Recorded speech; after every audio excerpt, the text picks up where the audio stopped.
I'm Marcus Fowler, the Director of Strategic Threat at Darktrace. I'll be walking through the threat, realities, and the future of cyber warfare. More than ever before, cyber is playing a role in geopolitical tension, and increasingly the conflict is bleeding into, more correctly, migrating over to, the private sector. I think of this as a natural targeting creep of the conflict. Given the emerging threats, I will question some of the traditional security paradigms and what a successful one might look like. A good place to start is certainly with the possible motivations that drives nation states to conduct operations. A country like North Korea is often looking to go after financial resources, money, or crypto mining bandwidth, while China historically is seen going after IP and economic advantage as they try and meet their 2025 goals. Russia often focused on destabilizing their country, cyber operations, and disinformation campaigns, while Iran is often looking to destroy things and create chaos. All of these can be intermixed as part of a larger cyber campaign of any one of these nation states. And increasingly, we're seeing not just these tier 1, but tier 2 states employing the same type of tradecraft and going after these same operational goals. All at the same time, all of these are also conducting more traditional cyber espionage and going after state secrets or valuable intelligence. The lines are blurring as it is no longer solely a nation state against nation state. The battlefield has now shifted to inside of corporate networks and clouds, from small and mid-sized companies to Fortune 500s. Escalating tensions, like we recently saw with Iran, when paired with a low barrier of entry for nation-state actors to launch more sophisticated attacks. This means we're seeing the gloves come off a bit. Targets that previously would have been considered outside the norm for engagement are now fair game. For example, private companies own and operate approximately 80% of the critical infrastructure in the U.S. and will need to step up their defenses. It is possible that other countries have acquired access into these systems and are sitting dormant, waiting for the right moment to strike, or insider threats via compromised employees. It's also true that the laws of cyber warfare remain undefined. The traditional warfare norms do not apply to a cyber war. This won't change, and this allows countries to predict or attempt to predict what might happen in this space without historical understanding on how and where it might escalate. This leads to greater risk, to include misunderstanding regarding impact, under-tested tools, or incomplete intelligence with regards to the network understanding, such that tools may have greater impacts than previously understood or previously appreciated when the decision to attack was made. This can create an accidental escalation of hostilities. Let's imagine that a country wanted to conduct a cyber attack against a specific military base, perhaps just designing to take its power offline for a set amount of time. However, the lack of full intelligence might lead him to actually end up attacking an entire power grid that could impact hospitals, care facilities, potentially even putting lives at risk when that was not the intent. Patients die in a hospital is a very different escalation of hostilities than taking a military base offline. This type of understanding of what happens within cyberspace is not consistent or thorough within nation-state actors. There's also unintended collateral damage. The perfect example, which we all think of, was the NotPetya attack. It certainly was not to have a global impact, and yet there was tons and billions of dollars in collateral damage as a result of that attack. These remain heightening the risks for private industries, for industries that would have thought of themselves outside the targeting space of a nation state, and yet significantly impacted by the actions that occur within the nation state conflict. Some of the major changes in nation state grade attacks is the speed of the attack and how quickly crippling damage can be done. Not to just critical data, but industrial processes through cyber physical attacks, such as causing an industrial machine to self-sabotage. Today's attacks are measured in seconds, but the impact can last days, weeks, and months. Just recently, as a result of an IT attack on a U.S. oil facility, we saw its OT production offline for multiple days. The convergence between IT and OT means cyber physical attacks are a growing threat. We are also seeing attacks that hit the other side of the spectrum. Slow and low attacks, loitering in place, and playing the long game to steal data, often linked to attacks against intellectual property or sensitive financial data. Slow and low attacks are often living off the land and staying as dormant as possible with just small amounts of data removal going after the most sensitive of areas of intellectual property and financial information. These attacks can include zero-day attacks with lengthy reconnaissance and advanced cyber espionage. We should also expect attacks that incorporate machine learning. A series of attacks that could occur are often showcased around key events. There's wide agreement that voting machines and associated databases needed to be secure from physical hacking, ransomware, and other infiltration as we get concerned about attacks around the US election. However, adversaries do not need to go after these machines to successfully disrupt an election via cyber attack. The primary goal of these attackers is often, especially nation-state attackers, is to destabilize and undermine trust and confidence. An adversary could launch a large-scale ransomware attack in the weeks or days before the election. They could use intelligent targeting, choosing states for their size and their status as swing states. And because they are core to the base of a specific candidate, this level of cyber attack disorder could provide an incumbent with the justification to declare a national state of emergency and delay the vote. A vote delay would provide additional breathing room, while the incident could potentially deliver an image boost to an incumbent, given their strength and leadership in the face of a natural disaster. It, again, is causing friction through a larger scale ransomware attack. Nation states are not only thinking about how to manipulate a single vote, but rather how to undermine the entire democratic process. A second set of attackers really, that could take advantage around an election are cyber criminals and false flag operations. Cyber criminals would take advantage of the chaos to go after businesses with targeted spear phishing campaigns, more disinformation in order to identify hooks within and to get access to personal identifiable information, potentially just trying to grab crypto mining bandwidth or good old-fashioned data theft. The tactics will take the form of either large-scale or targeted spear phishing campaigns for security vulnerabilities. From my experience, adversaries will be looking to cause chaos, doing whatever they can to undermine our trust in democratic institutions or steal anything that isn't locked down. Another event which is ongoing is the census. This is the first primarily online census has gone live. So after 230 years, this marks the single most significant shift in the strategies and technologies that underline this massive effort. A digital census should be more accessible, convenient, and accurate in counting the whole number of persons in each state. But going online will also leave the census vulnerable to threats from nation-states, cyber criminals, or hacktivists determined to conduct cyber attacks to disrupt data collection, manipulate the results, or undermine trust in public institutions. To remember, census data informs the funding that fuels critical services, emergency response, fire departments, schools, healthcare, and transportation. The results guide how public, private, and not-for-profit resources are distributed across the country, as well as an estimated $1.5 trillion a year in federal funding. While the current global economic instability was not nation-state generated or cyber-related, countries are learning a great deal about their adversaries' societal and economic stress points to inform and target for future cyber operations. As we know, overnight, our business workflows and security vulnerabilities have changed. COVID-19 has not afforded security teams the luxury to mitigate new risks or trial solutions. A rapid move to remote work exposes risk, even if properly managed.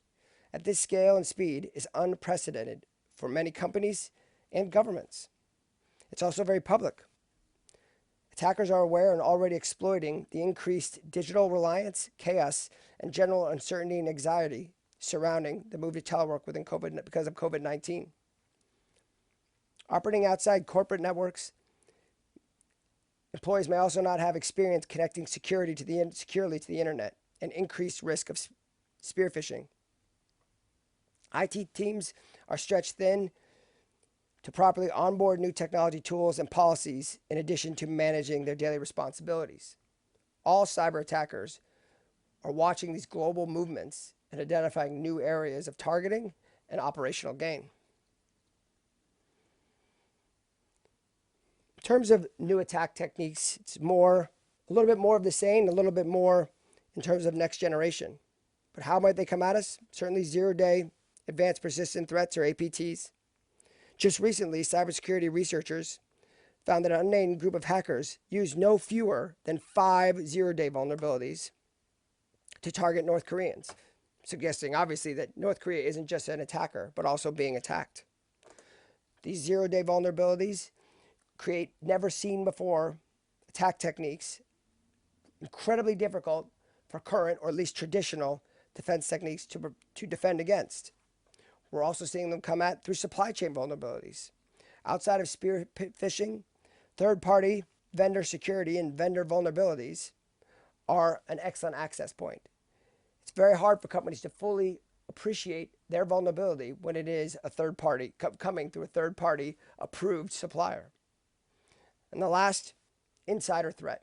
These insider threat vulnerabilities are obviously being exploited, whether it's someone recruited in place, an insider that has chosen to take malicious actions to sell to the highest bidder, or someone that was seeded into a company or nation state's infrastructure.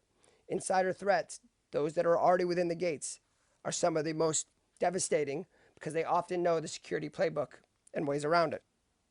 In addition to known attack routes, today we are seeing the beginning of AI use augmenting the attacker. When we think about an AI attack, it's easy to envision AI-enabled attacks overwhelming human teams by making human decisions faster than humans.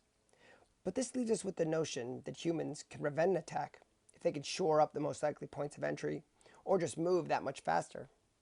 A much more likely and uncomfortable scenario is that we can't even predict the shape of the attack or location it will target.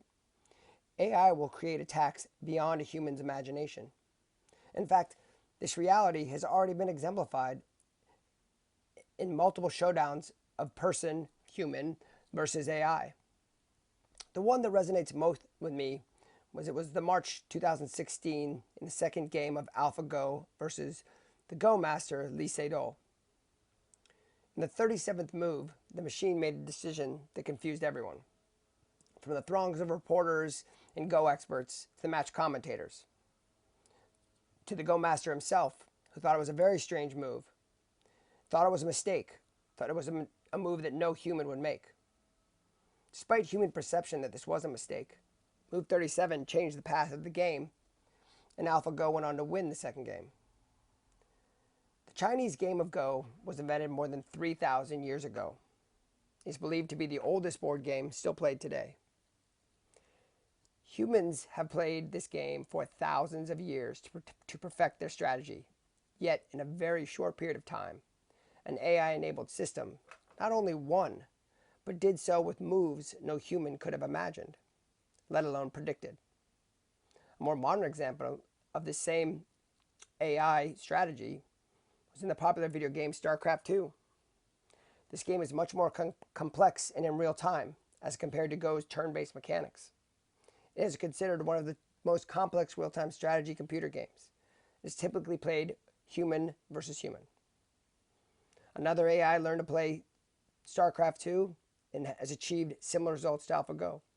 It has even created a few tactics that no human professional ever player did or anticipated, winning handedly. Not only that, those tactics were now adopted by the professional gamers. The AI has basically taught the humans new moves and never thought before ways to win. This has caused me to think about how we think about strategy overall. In my background, I was a Marine Corps officer, as well as spending most recently the last 15 years at the Central Intelligence Agency. So that's what I brought to the table in terms of how I historically have thought about security. So with attackers evolving at speed, I wanted to explore these standard security paradigms and call them into question. While in the Marine Corps, the tenets of defense in depth and holding key terrain were drilled into my view of defensive tactics and force protection. As a CIA officer, I learned about emerging threats, hunting for those who would conduct the next attack and what evolving tradecraft they might deploy. or scouring intelligence sources and potential targets or locations. And although these descriptions are an oversimplification, I certainly had a fairly well-rounded understanding of defensive best practices and tactics. However, now focusing on the cybersecurity sector and the private industry, I am not confident that these same approaches are the strongest and most effective options for defending against today's cyber threats and nation-state level events, and more importantly, tomorrow's attacks as reflected by the onset of artificial intelligence. Companies should not simply focus on building up perimeter defenses, standing post and looking out toward to identify the next threat in order to try and keep it out. But at the same time, despite an intelligence officer trying to prevent far more varied and extensive than the vulnerabilities that companies need to identify, and focusing on the threat actor and the threat network. No company has the capacity, nor is it the best allocation of resources to either create an impenetrable perimeter or monitor every actor. These two paradigms for how we should think about cybersecurity today, not security writ large, are flawed. So, if our approach should be centered on the idea that maybe it's not the attacker we should focus on, but rather our own digital environment, and that may be the best fit, what is a good model to be considering? When I started to walk down this path, I thought initially about a shepherd looking after a flock. But this analogy also didn't work because the sheep, unlike data, all generally follow each other and are serving the same role or function. The system was not complex enough, and the shepherd's role too defined. The model I actually landed on was the kindergarten teacher. As I thought about it, the teacher is not monitoring the bin of scissors, the window, or the sharp corners of tables. They are focused on the children. They are focused on the thing they must protect, not the things that could happen to them. Because the children, much like our digital environments, are what really matter. Companies and security teams will always have one key advantage over attackers. They know their businesses and its digital enterprise better than anyone else. They own the turf where these battles are going to be fought. Security teams employing an internal situational awareness first framework will maximize this home field advantage. The argument can be outlined in two straightforward statements. No security team or tool will be able to predict a cyber attacker's action or the next generation of attack tools or tradecraft with any level of certainty.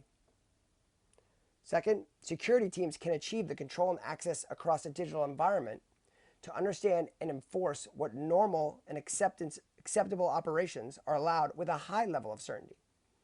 Companies can know exactly what all their data resides, how that data is being used, and how users are normally behaving in the business, and increasingly, with the help of artificial intelligence and machine learning, can proactively monitor and enforce that normal activity in real time with a complex and evolving environment. So how does this strategy look in practice? I've always loved the military's use of the observe, orient, decide, act loop model, or OODA loop, when talking about gaining a military advantage. The original concept developed by military strategist and United States Air Force Colonel John Boyd was derived to explain how to direct one's energies to defeat an adversary and survive. For my application of the model, and we think about focusing on our understanding of our digital environment as our point of strength, one adaptation is needed. Instead of focusing on and observing the actions of the attacker, you're observing and orienting based on the actions and behaviors disrupting normal within your digital enterprise. The concept is basically straightforward and applicable to all sorts of interactions. Basically, if I can observe new information, orient my tactics to the new information, decide what step to take to gain an advantage, and finally act on that decision before the attacker or the adversary, then I am consistently resetting their ability to decide and act in gaining the military advantage. They are observing and orienting to my most recent action, while I am once again ahead of them deciding or taking my next action. This is called being inside an enemy's OODA loop, and one of the main tenets of success in a strategy and or tactic or conflict. Key to this are visibility, agility, and speed. When we talk about all of these things in the cyber environment, to have that visibility, to move with the agility and understanding and speed at machine speed, really requires the application of an emerging technology, specifically the need for artificial intelligence to enable that real-time visibility covering the observe and orient steps of the model, deployment of an AI cyber analyst, allowing you to augment the threat triage and keep pace with the evolving threat, and finally, for the decide and act portions of the OODA loop, especially in the face of a machine speed attack. An AI-enabled autonomous response is needed to augment a security team's ability to get ahead in deciding and acting. If we go back to the 2016 Go game, covered earlier, now transform it from a turn-based game to one that is played at machine speed. During the Go game, Lee Sedol took 15 minutes to respond to move 37. A security team will not be afforded the luxury of any minutes. Increasingly, today's environment, and certainly in the next generation of attacks, will be measured in seconds. For Darktrace, as we are using and disrupting attackers in terms of the OODA loop, the three core tenets of our cyber AI platform are critical. We look at the enterprise immune system, which without that AI-enabled visibility of the network and understanding of normal, you won't see the attack when it happens. For the orient and decide, the cyber AI analyst. Without the cyber AI analyst providing immediate event triage and providing context and critical insights, your security team won't know where to start or what exactly is even happening.